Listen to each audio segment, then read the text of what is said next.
কুমোরটুলির ইতিহাস যদি জানতে হয় তাহলে আমাদের ফিরে যেতে হবে কয়েক শতাব্দী আগে, সেই সপ্তদশ শতকের গোড়ার দিকে। কলকাতা শহরের উত্তরে শোভাবাজার সুটা নদীতে অবস্থিত এই কুমারটুলি।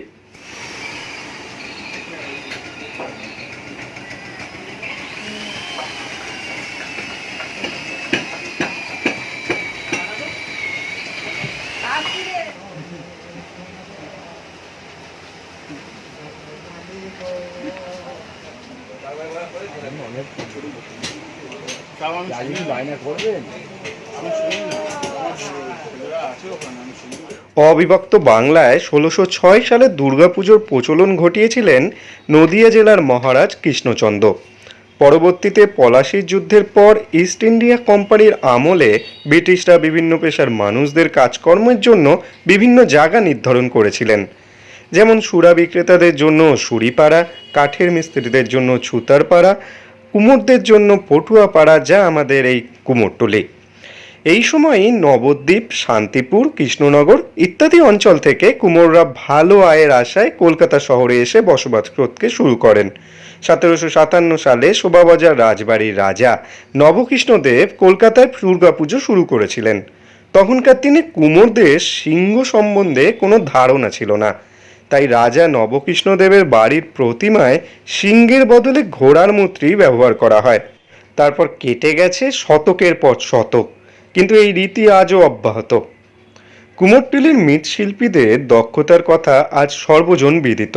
রথযাত্রার দিন গণেশ ও লক্ষ্মীর আরাধনা করেই দুর্গা প্রতিমা তৈরির কাজ শুরু হয় এখানে। প্রথমে কাঠ দিয়ে মূল কাঠামো তৈরি করে, তার উপর বাঁশের ফ্রেম, খড়, সুতলি দিয়ে প্রতিমার আকার দেয়া হয়।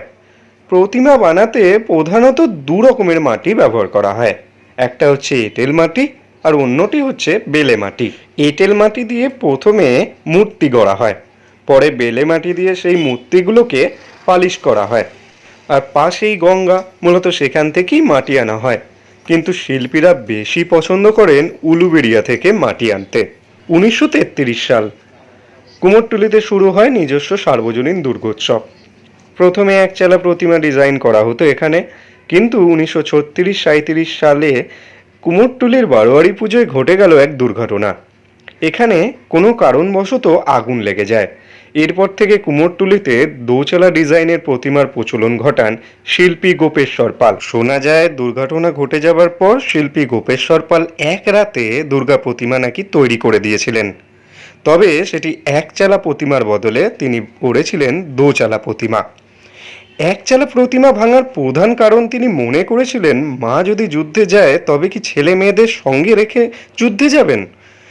নিশ্চয়ই তাদের নিরাপদ আলাদা স্থানেই রাখবেন। তাই তিনি একচালা প্রতিমার পরিবর্তে দোচালা প্রতিমার প্রচলন ঘটান।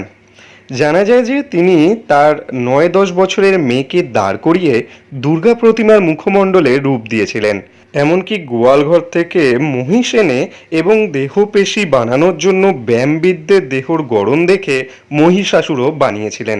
যদিও এর ইতিহাস নাকি অনেক বড়, আর এরকম করার জন্য তাকে নাকি অনেক কাঠখড় পোড়াতে হয়েছিল। সেই ইতিহাস না হয় আর একদিন বলা যাবে। তবে তার এই ইতিহাস সৃষ্টি করতে যে মানুষটি সহায়তা করেছিলেন তিনি আমাদের নেতাজি সুভাষচন্দ্র বোস। কারণ সেই সময়ে কুমোরটুলি সার্বজনীনের প্রেসিডেন্ট ছিলেন নেতাজি সুভাষচন্দ্র বোস।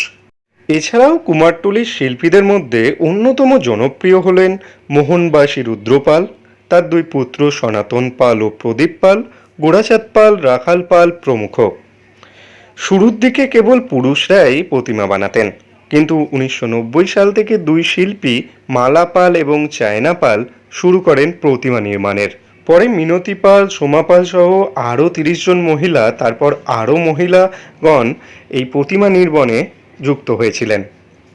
মালা পাল পরবর্তীকালে নিউ দিল্লির ন্যাশনাল হ্যান্ডিক্যাপস অ্যান্ড হ্যান্ডলুম মিউজিয়াম থেকে এক্সিবিশনের জন্য ডাক পেয়েছিলেন। এখানে গড়া প্রতিমা শুধু যে শহরতলির মধ্যে বা গ্রাম বাংলা পশ্চিমবঙ্গের মধ্যেই আবদ্ধ তা নয়, আমাদের দেশে তো এখান থেকে রপ্তানি হয়ই, তাছাড়াও এখানে গড়া প্রতিমা রপ্তানি হয় শুধু জার্মানি, ফ্রান্স, কানাডা, যুক্তরাষ্ট্র, সর্বত্রই।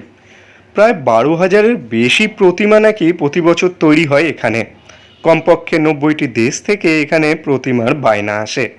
2004 সাল থেকে অনলাইনেও নাকি এখানে প্রতিমা বিক্রয় শুরু হয়েছে। আর এখানকার শিল্পীদের কদর যে কীরকম তা এখানে একবার না আসলে আপনারা বুঝতে পারবেন না। কারণ প্রত্যেকের একবার হলেও ঘুরে আসা উচিত এমন অসাধারণ শিল্পের মুগ্ধতা সামনাসামনি উপভোগ করার জন্য। ইতিহাসের আঁতুড়ঘরেই ঘিঞ্জিগলি, কিন্তু এর সাথে জড়িয়ে আছে কত অতীত, কত গৌরবগাথা। মূর্তি গড়ার সময় অনেকেই যায় মাটির গন্ধ নিতে, নেয় পুজো আসছে তার গন্ধ। কিন্তু একটা কথা না বললেই নয়, আগে কিন্তু এখানে মূর্তি গড়া হতো না, গড়া হতো মাটির হাঁড়ি, কলসি, মাটির গ্লাস এসবই। কিন্তু পরে এগুলোর ব্যবহার কমে যাওয়ায় যারা পুতুল বানাতো তারা মূর্তি বানাতে আরম্ভ করে। প্রথমে প্রতিমা ছিল একচালা, প্রতি বছর মূর্তির মুখ থাকতো একই রকম। রং তুলির পাঁচালি ঝা চকচকে কলকাতার একপাশে এক নিঃশব্দ কলকাতা তিলোত্তমার এই অংশের নামই কুমোরটুলি। এখানে নেই শীততাপ নিয়ন্ত্রিত যন্ত্র বা নেই শ্বেত পাথরের মেঝে, আছে শুধু শিল্পীর হার না মানা লড়াই।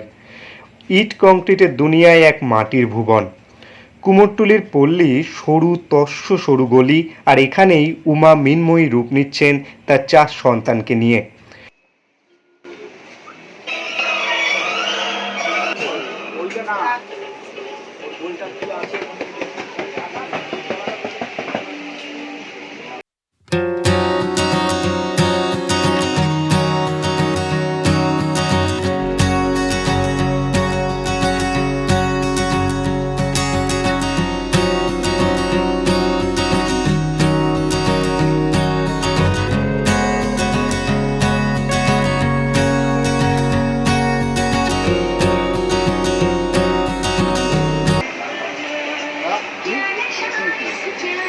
ডাকছে তোমার রাষ্ট্রমন্ত্রী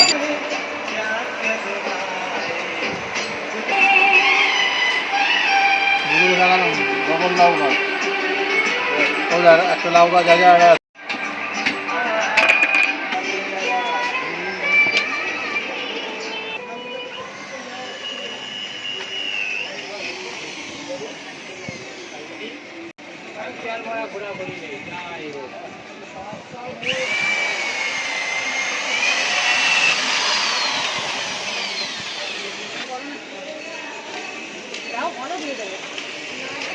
সিংহের কথাটা যেটা বলছিলাম, এখনও শহর বা গ্রামের বনেদে বাড়ির প্রতিমাগুলিতে যদি আপনারা লক্ষ্য করেন তাহলে দেখবেন প্রধানত 2 ধরনের সিংহ দেখতে পাওয়া যায়।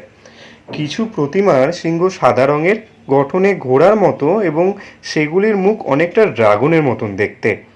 আবার কিছু প্রতিমার সিংহ একেবারে আমাদের চেনা জানা সিংহের মতনই দেখতে। এই পার্থক্যের কারণ হিসেবে অনুমান করা হয় অতীতে ভারতে একমাত্র গুজরাটেই সিংহের অস্তিত্ব ছিল। বাংলায় সপ্তদশ শতকে যে সময়ে মাটির প্রতিমা গড়ে দুর্গাপুজো আরম্ভ হয় তখন সিংহের আকৃতি সম্পর্কে কোনো ধারণা ছিল না এই বাংলার শিল্পীদের। তাই গ্রামের প্রতিমা শিল্পীদের পক্ষে আদর্শ সিংহ গড়া সম্ভবই ছিল না। তারা তাদের পরিচিত পশু ঘোড়ার আদলেই গড়তেন সিংহকে। আর যেহেতু পুরাণে সিংহকে গিরিরাজ হিমালয়ের বাহন হিসেবে বর্ণনা করা আছে, তাই গায়ের রং তুষার শুভ্র অর্থাৎ সাদা করতেন।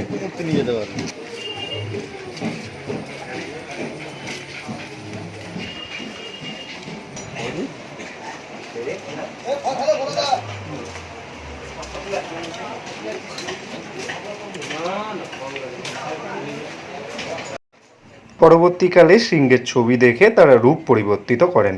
তাই এখনও অনেক পুরনো দেখবেন বনেদি বাড়ির দুর্গা প্রতিমায় পুরনো আদলের সিংহই ঘোড়ার মুখালা দেখতে পাওয়া যায়।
কুমোরটুলিতে যে শুধুমাত্র দুর্গাপুজোর সময়ই প্রতিমা তৈরি হয় তা কিন্তু নয়।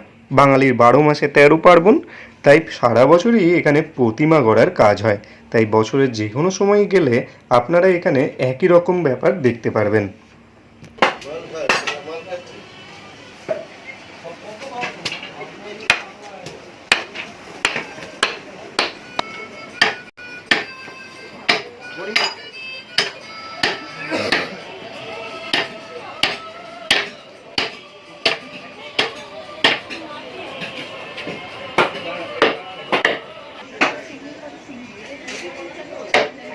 আশা করি এই ভিডিওটা আপনাদের ভালো লেগেছে। যদি ভালো লাগে তাহলে প্লিজ চ্যানেলটা সাবস্ক্রাইব করে রাখুন, ফেসবুক পেজটা ফলো করে দিন।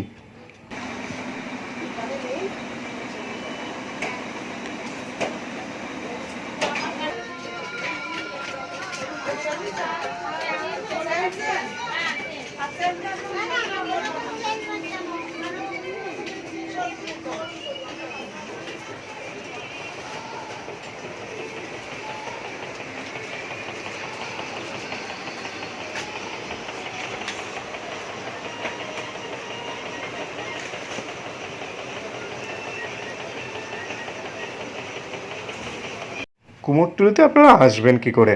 আপনারা শোভাবাজার এসে যে কাউকে জিজ্ঞাসা করলেই আপনাদের এক নিমেষে চিনিয়ে দেবে কুমোরটুলি। তাই আপনাদের ঠিকানাও দরকার নেই, শুধু শোভাবাজারে চলে আসুন বা বাগবাজারেও চলে আসতে পারেন। তবে বাগবাজার এলে কি হবে, এখানে কিন্তু আপনাকে হাঁটতে হতে পারে একটু বেশি। তো আপনারা যে চেষ্টা করবেন শোভাবাজার বা বাগবাজার যে কোনো জায়গাতেই আসুন উত্তর কলকাতায়। কুমোরটুলির গুণগান সর্বত্রই। কুমোরটুলির নাম জানে না এমন মানুষের সংখ্যা নেহাতই কম। আর নতুন প্রজন্মের কাছেও কুমোরটুলি কিন্তু বেশ একটা আকর্ষণীয় স্থান। তাই এরকম ভিডিও যদি তাদের কাছে পৌঁছে দিতে চান তাহলে প্লিজ শেয়ার করে দেবেন।